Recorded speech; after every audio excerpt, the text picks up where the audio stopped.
ओम श्री सूर्य देवाय नमः। आप सभी का हमारे YouTube चैनल पर हार्दिक स्वागत है। आज रविवार के दिन सुने सूरज भगवान की कहानी। एक राजा था, एक रानी। उनके पास सिपाही, घोड़े, दास दासियां, धन दौलत सब कुछ था। सिर्फ उन्हें संतान नहीं थी। इसी कारण राजा रानी बहुत ही दुखी रहते थे।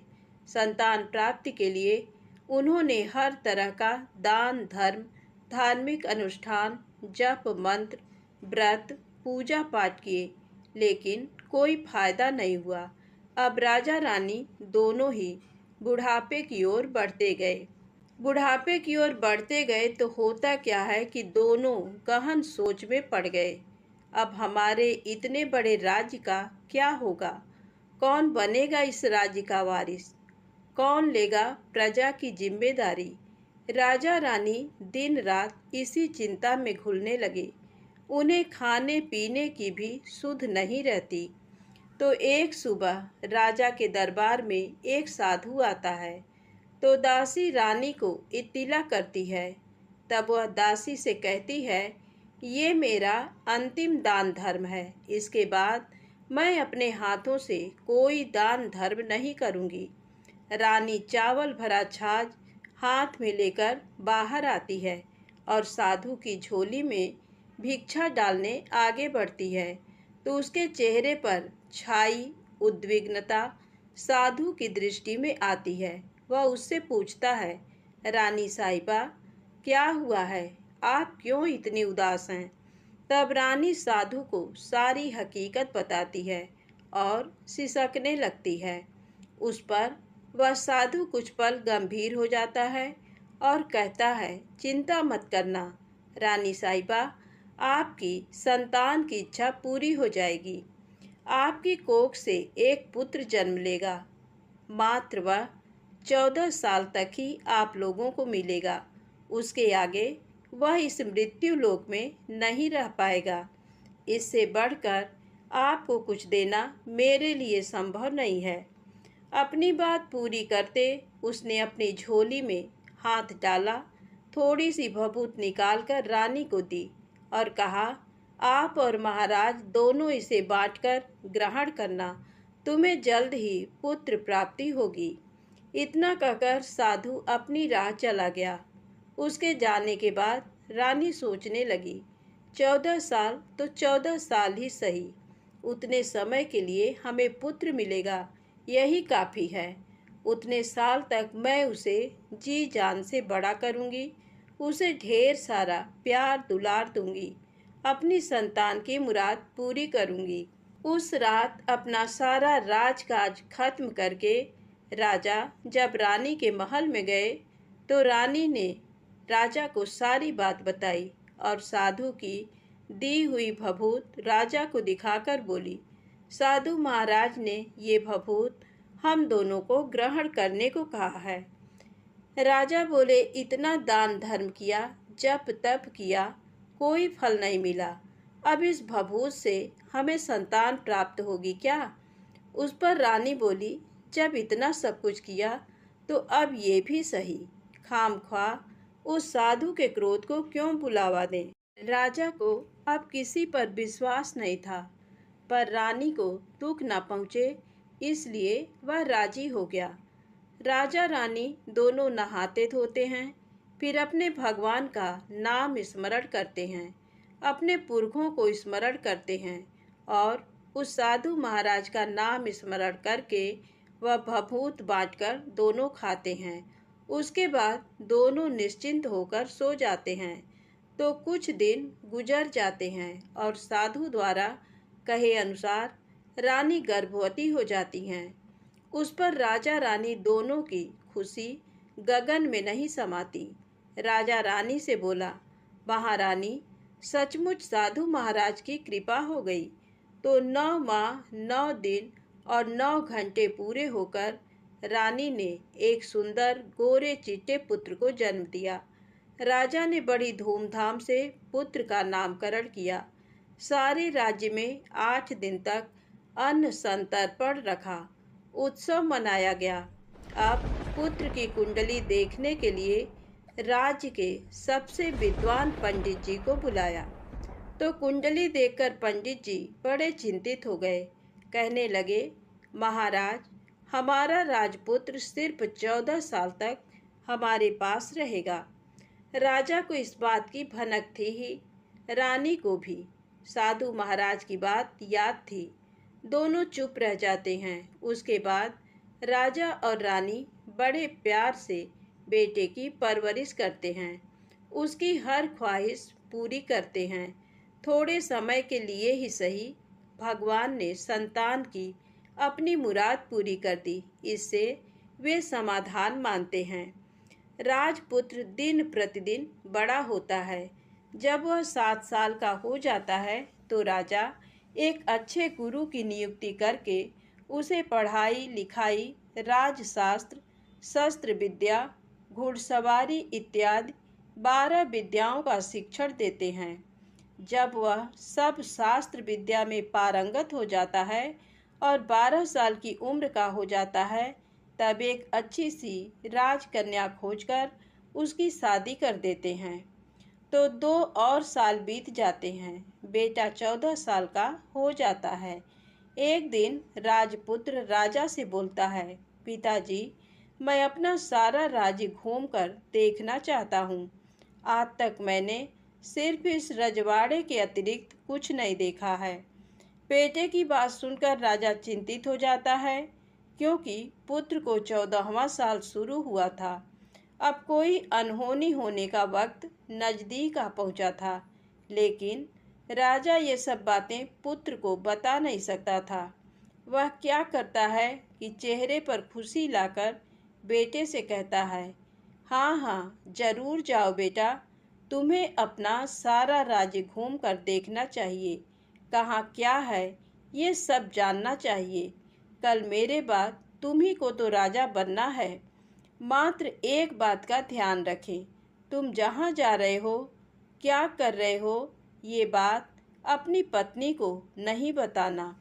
पुत्र कहता है, ठीक है पिताजी, आपने जो कहा है मैं वैसा ही करूँगा।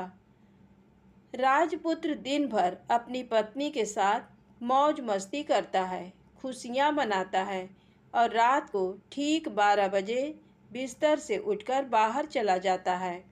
फिर पौ फटने से पहले वापस अपने महल में आकर सो जाता है। ऐसे बहुत दिनों तक चलता रहा। अब पुत्र का 14वां साल खत्म होने में कुछ दिन ही बाकी रहते हैं। इतने में उसकी पत्नी यानी छोटी रानी रात में जाग जाती हैं। वह देखती हैं कि बिस्तर पर राजपुत्र नहीं है। वह महल में सब जगह देखती हैं, तो राजपुत्र कहीं भी नजर नहीं आता। तो वह क्या करेगी, किससे कहेगी? वह चुपचाप रहती है। फिर भोर होने पर वह देखती है कि उसका पति अपनी जगह सोया हुआ है। वह पति से कुछ नहीं पूछती, लेकिन दूसरी रात भी वैसे ही होता है। तीसरी रात, चौथी रात, ऐसे बहुत दिन तक चलता है। रानी बहुत ही चिंतित हो जाती है। पति रात को जाता कहाँ है, किससे मिलने जाता है? उसके मन में ढेर सारे सवाल उठते हैं, लेकिन उसे पूछने में डर लगता है। शायद पति गुस्सा कर बैठे। सास ससुर से पूछने के बारे में सोचा तो उसकी कुल मर्यादा बीच में आ जाती थी। तो इस तरह मन ही मन वह कुढ़ती रहती थी। इस हालत में उसे खाने पीने में दिलचस्पी नहीं होती। वह दुबली पतली हो जाती है। तो उस राज्य में फूल बेचने वाली एक बूढ़ी मालिन थी। वह हमेशा छोटी रानी को फूल देने उसके महल में आती थी। उस बुढ़िया का ध्यान छोटी रानी पर जाता है। वह उससे पूछती है, बेटी, तुम्हें किस बात का दुख है? तुम इस तरह सूखकर कांटा क्यों बनी हो? उस पर रानी कहती है, क्या बताऊं तुम्हें अम्मा, तुम्हारा राजपुत्र हर रात बिस्तर पर से उठकर कहीं चला जाता है और सुबह भोर होते ही वापस आकर सोता है। वह कहाँ जाता है? प्रेमिका से मिलने जाता है क्या? ये सोच सोचकर मैं अन्न जल ग्रहण नहीं कर पाती। और सूख सूख कर इस तरह कांटा बन गई हूँ। बुढ़िया सब बात सुनकर उसे एक उपाय बताती है।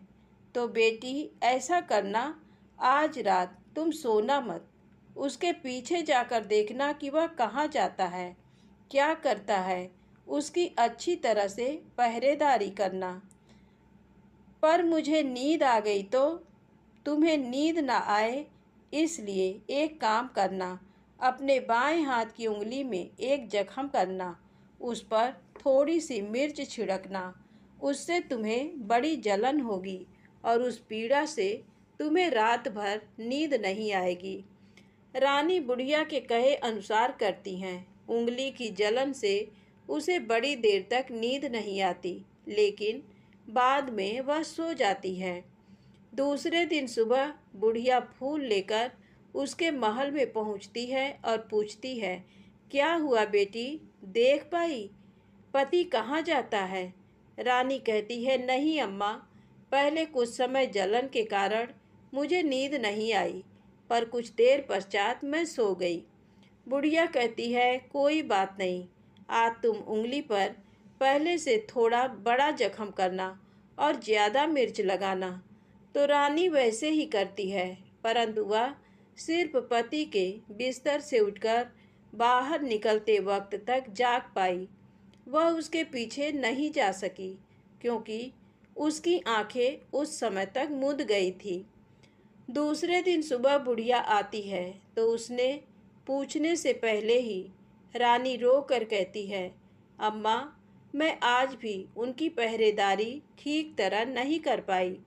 बुढ़िया कहती है, रोना नहीं बेटी, सब कुछ ठीक हो जाएगा। तुम आज रात जख्म और बड़ा करना और उस पर ज़्यादा मिर्च छिड़कना, और एक काम करना, वह जब जाने के लिए निकलता है तो उसका रास्ता रोकना। बुढ़िया ने जैसा बताया रानी वैसा ही करती है। आज रात उसे नींद नहीं आती। पति रात 12 बजे बिस्तर से उठकर जब महल से निकलने के लिए चलने लगता है तो वह बुढ़िया ने जैसे बताया वैसे ही करती है।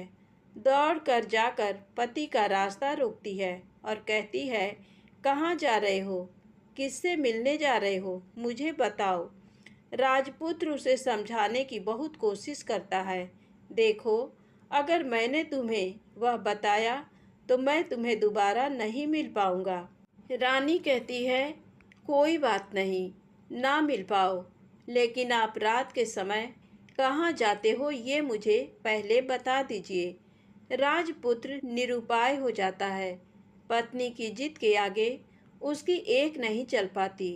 ठीक उसी समय उसका 14वां साल खत्म होकर 15वां साल लगने वाला था।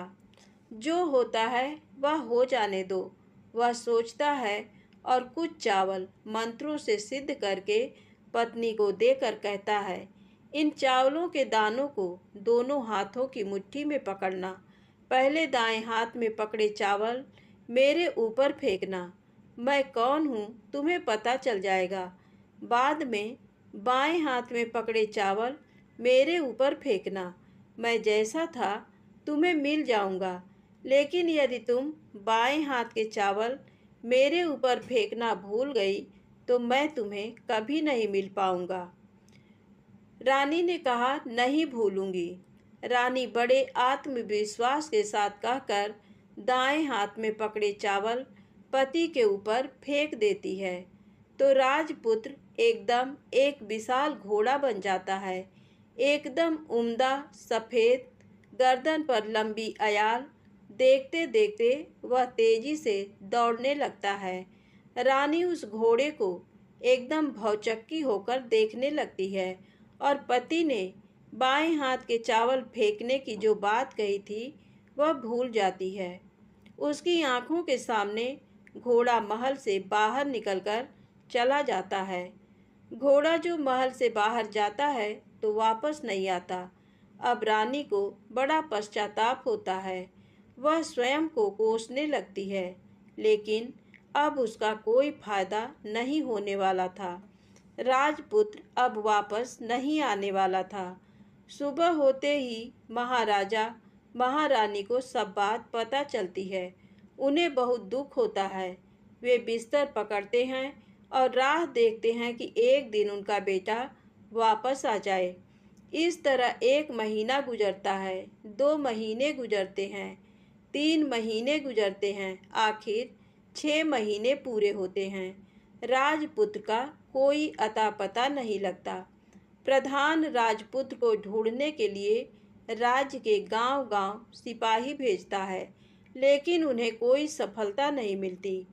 इधर रानी अपनी हठ के कारण पति गायब हो गया ये सोचकर स्वयं को मन ही मन कोसती हैं और प्रण लेती हैं कि कुछ भी करके पति को ढूंढ लाएंगी और उसे वापस घर लेकर आएंगी। एक दिन वह सुबह उठकर सास ससुर के महल में जाती हैं और कहती है कि मैं अपने पति की खोज में जा रही हूँ। महाराजा महारानी को और क्या चाहिए था, कुछ भी करके उनका बेटा उन्हें वापस मिलना चाहिए था। वे बहू को जाने की अनुमति देकर कहने लगे, बेटी तुम्हें जो चाहे वह करो, जहाँ जाना है वहाँ जाओ, लेकिन हमारे बेटे को वापस लेकर आओ। अब रानी अपना शाही वेश बदलकर एक सेठानी बन जाती है। कुछ दास दासियों को, कुछ नौकरों को साथ ले लिया, कुछ सामान साथ लिया और राज्य की सीमा पर जाकर वहाँ एक भोजनालय खोल दिया। वहाँ आने वाले सब यात्रियों को खाना मुफ्त में देने लगी। मात्र एक शर्त रखी कि खाने वाले को उसकी देखी कोई अजीब चीज उसकी मालकिन को यानी राजकन्या को बतानी पड़ेगी। तो वहाँ आने वाला हर नागरिक अपनी तरफ से मैंने ये देखा, मैंने वह देखा कहकर वहाँ से मुफ्त खाना खाकर जाता था। परंतु रानी को जो बात चाहिए थी वह अब तक मिली नहीं थी। ऐसे ही कुछ दिन बीत गए तो इधर क्या होता है कि रानी के महल में फूल लेकर जाने वाली बुढ़िया के एक बेटा और बहू थे। उनका एक छोटा बेटा था, यानी बुढ़िया का एक पोता था। तो बेटा और बहू सुबह काम के लिए निकलते थे तो पोते को संभालने की जिम्मेदारी बुढ़िया पर रहती थी। बुढ़िया दिन भर पोते को संभालती थी। एक दिन बुढ़िया को पान खाने की आदत थी तो पान लगाने के लिए चूना चाहिए था। वह उसे तैयार करने के लिए सीपियाँ लेकर आई। इन सीपियों को भूनने के लिए गोबर के कंडे चाहिए थे। कंडे इकट्ठा करने के लिए वह बांस की टोकरी लेकर चरवाहे के मैदान में गई। वहाँ बहुत सारे कंडे थे। उन्हें जमा करते करते उसे घर आने में अंधेरा हो गया। इस ओर शाम होते ही काम से वापस बेटा बहू घर पहुँचे तो देखा कि बच्चा घर पर अकेला है और रो रहा है। वे दोनों गुस्से से लाल पीले हो गए। इतने में बुढ़िया घर आ पहुंची। बेटा ने पूछा, पोते को घर अकेला छोड़कर कहाँ गई थी? बुढ़िया बताने लगी कि मैं गोबर के कंडे इकट्ठे करने गई थी। इस पर बेटा बोला, दोबारा बच्चे को अकेला घर पर छोड़कर यदि कहीं गई तो मैं तुम्हें बहुत पीटूंगा। बुढ़िया कहने लगी, नहीं बेटा, फिर कभी ऐसा नहीं करूंगी। लेकिन दूसरे ही दिन बुढ़िया वह बात भूल गई और फिर चरवाहे के मैदान पर कंडे इकट्ठा करने चली गई। शाम को जब बेटा बहू काम से वापस लौटे तो देखते हैं कि बच्चा घर पर अकेला है और रो रहा है। अब उसके बेटे की सहन शक्ति खत्म होने लगी और बुढ़िया के वापस आने पर उसे घर से निकाल दिया। बुढ़िया रात भर घर के बाहर अंधेरे में बैठी रही और सुबह होते ही हाथ में टोकरी लेकर कंडे इकट्ठा करने के लिए निकल गई। उस दिन उस पर कंडे इकट्ठा करने का मानो पागलपन सवार था। कंडे इकट्ठा करते करते कब अंधेरा छा गया उसे मालूम ही नहीं चला। उसे जब ध्यान आया तो गांव का रास्ता भी ठीक तरह से दिखाई नहीं दे रहा था। वह अंधेरे में आंखें फाड़कर देखती देखती किसी तरह आगे निकल पड़ी। तो होता क्या है कि एक कपिला गाय छन छन की आवाज़ करते, गले की घंटी बजाते ठुमक कर उस मैदान पर आ गई। उसे देखकर बुढ़िया सोचने लगी कि इस गाय के पीछे पीछे जाऊंगी तो गांव तक पहुंच जाऊंगी। तब बुढ़िया उसके पीछे पीछे जाने लगी। वह गाय क्या करती है कि उस मैदान से लेकर एक एक करके 6 मैदान पार करती है। आखिर में वह 7वें मैदान पर पहुंचती है। तो वहाँ क्या होता है कि उस मैदान पर एक बड़ा सा पत्थर है। गाय जाकर उस पत्थर को अपना सींग मारती है। सींग मारा तो वह पत्थर दूर हट गया और पाताल में नीचे जाने की सीढ़ियाँ दिखाई देने लगी। तब वह गाय उन सीढ़ियों से नीचे जाने लगी। बुढ़िया वह सब देखती रही और झट जाकर गाय की पूंछ को पकड़ लिया। पूंछ पकड़कर वह गाय के साथ नीचे पाताल में पहुंच गए। पाताल में पहुंचते ही तुरंत गाय की पूंछ छोड़ दी और इधर उधर देखने लगी। वहीं से बुढ़िया ने देखा कि पाताल में सब जगह जगमगाहट है। दिया दीप जलते हैं और तेज रोशनी गाय के ऊपर पड़ती है और वहाँ अद्भुत घटनाएं घटने लगीं। गाय के नीचे जाते ही उसके गले में अपने आप सांकल पड़ गई और छम छम करके कोई दुधाड़ी में गाय का दूध दूहने लगी। लेकिन जो भी कोई वह कर रहा है वह मात्र दिखाई नहीं दे रहा। बुढ़िया बहुत घबरा गई, कहाँ आकर फंस गई। वह सोचने लगी और यहाँ वहाँ छिपने के लिए जगह ढूंढने लगी, लेकिन उसे कहीं भी जगह नहीं मिली। हर जगह उजाला ही उजाला था। तो वह यूं एक कोनों में खड़ी रह गई और जो कुछ सामने हो रहा था उसे चुपचाप देखने लगी। कुछ पल के बाद वहाँ झट से एक उम्दा सफ़ेद घोड़ा आया। वहाँ 2 कुंड थे। उसमें से एक कुंड में उस घोड़े ने छलांग लगाई और ऊपर आ गया। अब उसे राजपुत्र का रूप प्राप्त हो गया। राजपुत्र बनने के बाद उसने दूसरे कुंड के पानी में स्नान किया। वहाँ रखे नए कपड़े पहने हैं। नज़दीक ही एक सुंदर पलंग था, उस पर आकर वह बैठ गया। उसके सामने अपने आप 5 पकवानों की थाली आ गई। दूध की एक प्याली आ गई। पान सुपारी आ गए। उसके सामने एक दिया जलता रहा। राजपुत्र ने खाना खाया, दूध पिया, पान सुपारी खाया और बिस्तर पर लेट जाने से पहले सूर्य देव का स्मरण करके सामने जलते दिए से पूछा, दिए दिए दीपंकर, मेरे माता पिता क्या कर रहे हैं? दिया बताने लगा, बेटे के शोक में डूबे हैं। राज्य कौन संभाल रहा है? राज्य प्रधान संभालता है। मेरी पत्नी क्या करती है? उसने चौराहे पर भोजनालय शुरू किया है और आते जाते लोगों से वह नई खबर के बारे में पूछती है। दिए के ये कहते ही राजपुत्र कहने लगा, ठीक है। उसके बाद वह सो गया। बुढ़िया कोने में खड़ी रहकर ये सब देखती रही। ऐसी अद्भुत घटना उसने जिंदगी में पहली बार देखी थी। उसे अंदर ही अंदर चुलबुलाहट होने लगी। वह अपनी भूख प्यास भूल गई और आगे क्या होता है कि उसे उत्सुकता से देखने लगती है। लेकिन उसके बाद और कुछ घटनाएं नहीं घटती। रात गुजर गई और सुबह हो गई। सुबह होने पर पलंग पर सोया राजपुत्र उठा और फिर से पहले वाले कुंड में छलांग लगाई। तो अब वह फिर से घोड़ा बनकर कुंड से बाहर आ गया। बाहर आते ही वह तेजी से उस पाताल नगरी से बाहर निकल गया। लेकिन वह कहाँ गया, बुढ़िया को कुछ पता नहीं चला। उसके बाद पिछली रात की तरह कोई उस गाय का छम छम करके दूध दोहने लगा। जैसे ही दूध दुहाना खत्म हुआ, उसके गले की सांकल अपने आप खुल गई और वह गाय तेजी से ऊपर जाने वाली सीढ़ियाँ की ओर भागने लगी। गाय को दौड़ते देखकर बुढ़िया सोचने लगी, अब गाय के साथ यहाँ से ऊपर जाना ही समझदारी है, नहीं तो कोई मुसीबत आकर मेरे ऊपर टपक जाएगी। झट से उसने गाय की पूंछ पकड़ ली और गाय के साथ ऊपर आ गई।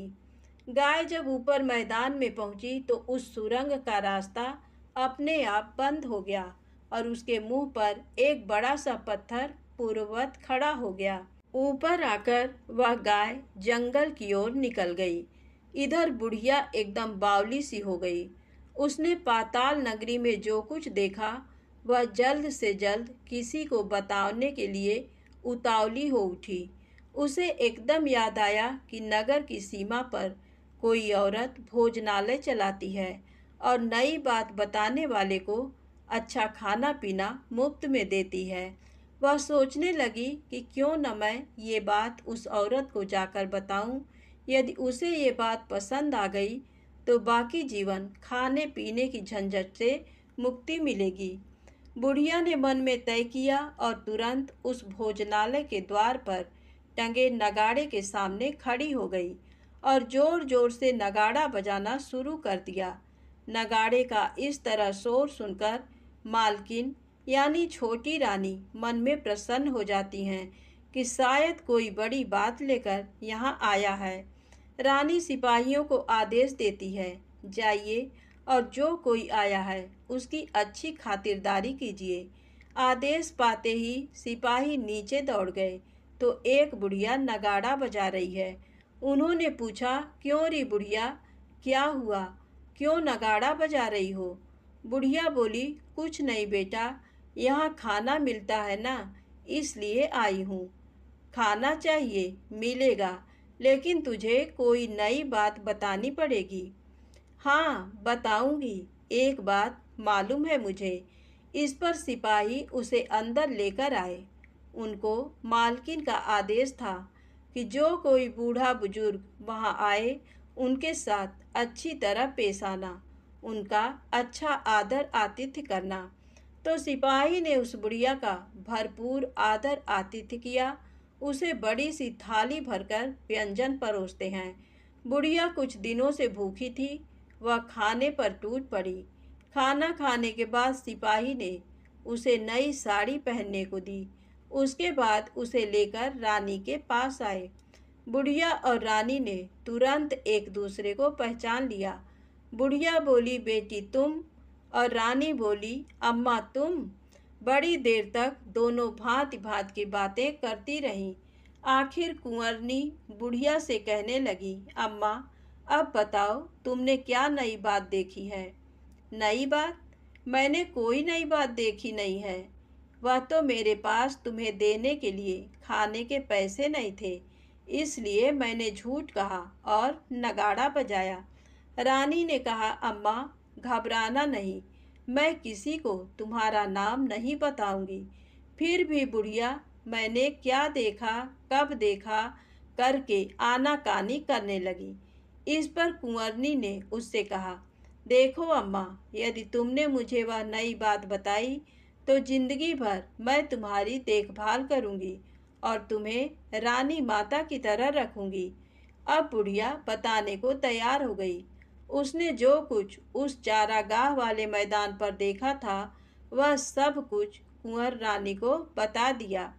बुढ़िया की वे बातें सुनकर कुंवरनी को यकीन हो गया कि वह राजपुत्र उसी का पति है।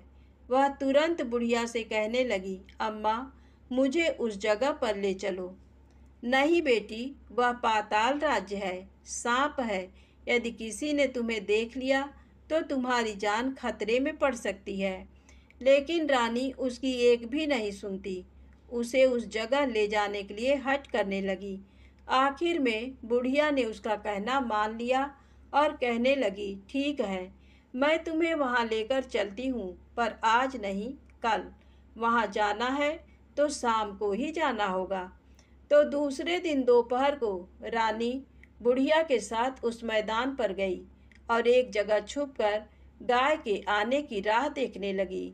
दिन ढलते ही अंधेरा घेरने लगा और गाय हमेशा की तरह वहां आ गई। मैदान के उस कोने में जाकर उसने पत्थर पर सींग मारा तो झट से पत्थर हटकर वहां सुरंग में जाने का रास्ता खुल गया। गाय उस रास्ते से नीचे उतरने लगी तो बुढ़िया रानी से कहने लगी, जल्दी आगे बढ़ो, हम गाय की पूंछ पकड़कर नीचे उतरेंगे। तो दोनों गाय की पूंछ पकड़कर नीचे उतर गईं। बुढ़िया पहले जिस कोने में छिपी थी उस कोने में छिप गई। अब नीचे सब कुछ पहले जैसा घटित हो रहा था। गाय के गले में अपने आप सांकल पड़ गई। कोई अदृश्य रूप से उसका दूध दूहने लगा। एक सफ़ेद उम्दा घोड़े ने आकर एक कुंड में छलांग लगाई तो राजपुत्र के रूप में ऊपर आया। वह राजपुत्र दूसरे कुंड में नहाने लगा। बाद में उसके सामने खाने की थाली आ गई, दूध की प्याली आ गई, पान बीड़ा आ गया। राजपुत्र सब ग्रहण करके सोने के लिए पलंग पर गया तो सोने से पहले सूर्य देव का स्मरण करके वह दिए से पूछने लगा, दिए दिए दीपंकर, मेरे माता पिता क्या कर रहे हैं? तो दिया कुछ जवाब नहीं देता, बल्कि वह बुझने लगता है। तब राजपुत्र को कुछ अघटित हुआ है इसका संदेह हो गया है। वह उदास हो गया और जो कुछ हुआ है वह हो जाने दो ऐसा सोचकर सोने के लिए बिस्तर पर लेट गया। अब रानी का संयम छूट गया। वह दौड़कर पति के पास गई और उसके पैर पकड़ने के लिए आगे बढ़ने लगी। राजपुत्र तुरंत ही पत्नी को पहचान गया। वह झट से पीछे हट गया और चिल्लाने लगा, नहीं नहीं, मुझे मत छूना, सर्वनाश हो जाएगा। रानी दोनों हाथ जोड़कर पति से अपनी भूल स्वीकार करने लगी। स्वामी, मुझसे भूल हो गई। मुझे आपसे नहीं पूछना चाहिए था कि आप रात को कहाँ जाते हो। मैं अपनी भूल स्वीकार करती हूँ। मुझे मेरी भूल की सज़ा मिल गई है। अब आप घर चलें। आपके वियोग में आपके माता पिता ने बिस्तर पकड़ लिया। आपकी प्रजा भी बहुत दुखी है। उस पर राजपुत्र कहने लगा, वही तो एक बार तुम गलती कर बैठी हो, अब दोबारा मत करना, नहीं तो अब मैं तुम्हें जो दिख रहा हूँ वह अभी नहीं दिखूंगा। रानी अब विलाप करने लगी, जोर जोर से जमीन पर सिर पटकने लगी। राजपुत्र के मन में उसके प्रति दया उत्पन्न हो गई। वह उससे कहने लगा, यदि तुम मुझे पाना चाहती हो तो तुम्हें एक काम करना होगा। काम कठिन है, लेकिन वह तुम्हें अकेले करना होगा। रानी ने कहा, कहो स्वामी, कितना भी कठिन काम हो मैं वह पूर्ण करूंगी। रानी कहने लगी। इस पर राजपुत्र ने उसे बताया, इस पाताल से ऊपर जाते ही तुम्हें एक घना जंगल नजर आएगा। ऐसे 6 जंगल पार करने के पश्चात 7वां जंगल मिलेगा। वह जंगल सबसे घना है। उस जंगल में बीचों बीच एक पीपल का पेड़ है। उसके आसपास की जगह पत्ते, फंदे, जटाएं, कांटे इत्यादि से ढक चुकी हैं। वहाँ बाघ, शेर, भालू, सांप सभी धमा चौकड़ी बैठती है। तुम्हें उन सबको भगाकर वह जगह साफ करनी है। उसको गोबर से लिपाई करके पवित्र बनाना है, रंगोली से सजाना है। उसके बाद वहाँ धूप, कपूर, अगरबत्ती जलानी है। फूल, कुमकुम से पेड़ की तने की पूजा करनी है। दूध दही से बने चावल का भोग चढ़ाना है। ये सब तुम्हें दोपहर को 12 बजने के पहले करना है। 12 बजने के समय तुम्हें उस जगह पर बैठकर सूर्य भगवान का ध्यान करना है। ठीक 12 बजे सूर्य भगवान का रथ वहाँ उतरेगा। वे वह सब देखकर खुश हो जाएंगे और कहेंगे, जिस किसी ने ये सब किया है उसे मैं मनचाहा फल दूंगा। तो तुम सामने जाकर उसके रथ का दाहिना घोड़ा मांगना, मैं तुम्हें मिल जाऊंगा। इतनी बात कहकर राजपुत्र अपने पलंग पर सो गया और छोटी रानी भोर होने की राह देखने लगी। भोर होते ही वह बुढ़िया के साथ गाय की पूंछ पकड़कर ऊपर आ गई। ऊपर आने के बाद वह बुढ़िया से कहने लगी, अम्मा, अब मैं अकेले ही आगे जाऊंगी, तुम भोजनालय वापस जाओ। वह जंगल में जाकर राजपुत्र की बताई जगह ढूंढने लगी और स्वयं आरी से वह जगह साफ कर दी। बाद में राजपुत्र ने जैसे बताया वैसी लिपाई पुताई करके वापस आ गई। दूसरे दिन पौ फटने से पहले उठी और जंगल में उस जगह पहुंची। वहां जाकर इत्र, गुलाब का पानी छिड़ककर वह जगह सुगंधित की। धूप अगरबत्ती जलाकर उसे पवित्र किया और पूजा की। सब सामग्री वहां तैयार रखकर सूर्य भगवान का ध्यान करने बैठ गई। जैसा कि पति ने बताया था, दोपहर को ठीक 12 बजे सूर्य भगवान का रथ उस पीपल के पेड़ पर आकर रुका है। सूर्य भगवान ने जब रथ से नीचे देखा तो सुगंधित वातावरण देखकर वे बहुत प्रसन्न हो गए। फिर वे बोले, जिस किसी ने ये काम किया है वह यहाँ आकर आज मुझसे कुछ भी मांगे, मैं उसे दे दूंगा। रानी ने जब ये शब्द सुने तो बिना समय गंवाए दौड़कर उनके सामने आ गई और उनको साष्टांग नमस्कार करके बोली, भगवान, वह मैं ही हूँ, मैंने ही ये जगह साफ की है। अच्छा, तो तुम्हें जो चाहिए वह मांगो। भगवान, मुझे मुझे आपके रथ का दाहिना घोड़ा चाहिए। सूर्य भगवान बोले, नहीं नहीं, मैं तुम्हें और कुछ भी दे सकता हूँ, लेकिन ये घोड़ा नहीं दे सकता। मेरे रथ के 12 घोड़े हैं, तुम चाहो तो कोई और घोड़ा मांग लो, लेकिन ये दाहिना घोड़ा नहीं, वह मैं तुम्हें नहीं दे सकता। छोटी रानी एक नहीं सुनी, वह सूर्यदेव से एक ही बात कह रही थी, वही दाहिना घोड़ा दे दीजिए, नहीं तो मैं आपके पैरों में गिरकर अपनी जान दे दूंगी।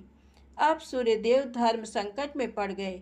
उन्होंने वचन दे दिया था, अब अपने वचन से पलट भी तो नहीं सकते थे। तब सूरज भगवान ने बोला, मैंने तुम्हें घोड़ा दे दिया, लेकिन घोड़ा तो दिया है, वह तुम्हें यहाँ नहीं मिलेगा, तुम्हें उसे पाताल में जाकर लाना होगा। रानी बोली, पाताल में ही क्या भगवान, मैं उन्हें पाने के लिए कहीं भी जा सकती हूँ। रानी को वचन देकर सूर्यदेव अपने मार्ग चले गए और इधर रानी जंगल से अपने भोजनालय में आ गई। फिर वह बुढ़िया को लेकर उस मैदान पर आ गई। जल्दी ही शाम हो गई। शाम होते ही वहाँ वह गाय आ गई और उसने सींग मारकर सुरंग का पत्थर हटाया तथा नीचे उतरने लगी। रानी और बुढ़िया जल्दी जल्दी उसकी पूंछ पकड़कर नीचे उतर गईं। नीचे पाताल में सब घटनाएं पहले की तरह ही घटने लगीं। घोड़े का एक कुंड में नहाकर राजपुत्र बन जाना, नहा धोकर पलंग पर जाकर बैठना, तो उसे खाने की थाली, दूध की प्याली आना, पान बीड़ा आना। लेकिन आज एक बात नई घटी। आज 2-2 थाली, 2-2 दूध की प्याली, 2-2 पान बीड़े उसके सामने आए। वह कुछ नहीं बोला। अपने हिस्से की थाली खाकर, दूध पीकर और पान बीड़ा चबाकर वह सोने चला गया और हमेशा की तरह दिए से पूछने लगा, दिए दिए दीपंकर, मेरे माता पिता क्या करते हैं? दिया ने बताया, वे दोनों तुम्हारे शोक से मरने की स्थिति में पहुंच गए हैं। ऐसा झट से उसकी आंखों से आंसू टपकने लगे। फिर वह पूछने लगा, दिए दिए दीपंकर, मेरा राज्य कौन चला रहा है? तुम्हारा राज्य प्रधान चला रहा है और वह सब कुछ हड़प चुका है। वह प्रजा पर बहुत अत्याचार कर रहा है। सुनकर राजपुत्र को बहुत गुस्सा आया। वह गुस्से से अपनी मुट्ठी भींचने लगा। अब वह पूछने लगा, दिए दिए दीपंकर, मेरी पत्नी क्या कर रही है? अब दिया कुछ नहीं बोला, चुप रहा। अब रानी का संयम जवाब दे गया। वह दौड़कर पति के गले लग गई। अब मैं तुम्हें मिल गया, राजपुत्र कहने लगा। सच कहते हो, अब आप फिर से घोड़ा तो नहीं बनेंगे? नहीं, दोबारा घोड़ा नहीं बनूंगा।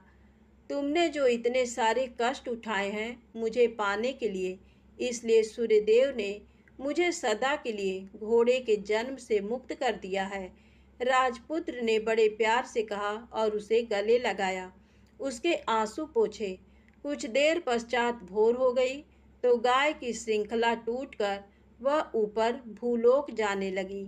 रानी, राजपुत्र और बुढ़िया उसकी पूंछ पकड़कर ऊपर आ गए। ऊपर आने पर वे सीधे भोजनालय में पहुँचे। वहाँ का सब सामान लोगों में बांट दिया और उसको ताला लगाकर अपने राज्य में लौट गए। राजपुत्र वापस आता और उसके तेवर देकर प्रधान घबरा गया। राजपुत्र ने उसे बंदी बनाकर कैद खाने में डाल दिया और राज्य की बागडोर अपने हाथ में ले ली। उसके बाद वह अपने माता पिता को मिलने उनके महल में गया। तब राजपुत्र क्या देखता है कि उसके माता पिता उसके शोक में अस्थिपंजर बने हुए हैं। पुत्र को वापस आया देखकर मरड़ा सन राजा रानी की आंखों से टप टप आंसू बहने लगे।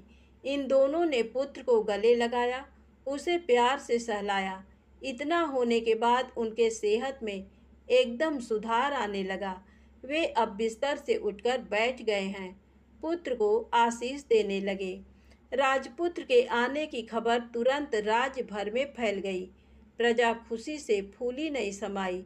प्रजाजन राजमहल के सामने इकट्ठे हो गए। राजपुत्र ने भी उन्हें दर्शन दिए और आज से उन्हें कोई दुख नहीं पहुंचाएगा, ऐसा वचन भी दिया। अब राजा अपने पुत्र का राज्याभिषेक करके उसे सिंहासन पर बिठाता है और बहू को महारानी का दर्जा देता है और स्वयं अपनी पत्नी के साथ ईश्वर स्मरण करते खुशी से दिन बिताता है। महाराजा बना राजपुत्र अच्छी तरह से राज्य चलाने लगा और अपनी पत्नी के साथ सुख शांति से जीवन बिताने लगा। उस बुढ़िया को रानी ने अपने पास ही रख लिया। उसकी अच्छी तरह से देखभाल करने लगी। बुढ़िया और उसके बुढ़ापे के दिन खुशी से गुजरने लगे। कहानी समाप्त होती है। दोस्तों, यदि आपको कहानी अच्छी लगी हो तो कृपया मेरे चैनल को लाइक सब्सक्राइब अवश्य करें। प्रेम से बोलें सूरज भगवान की जय हो।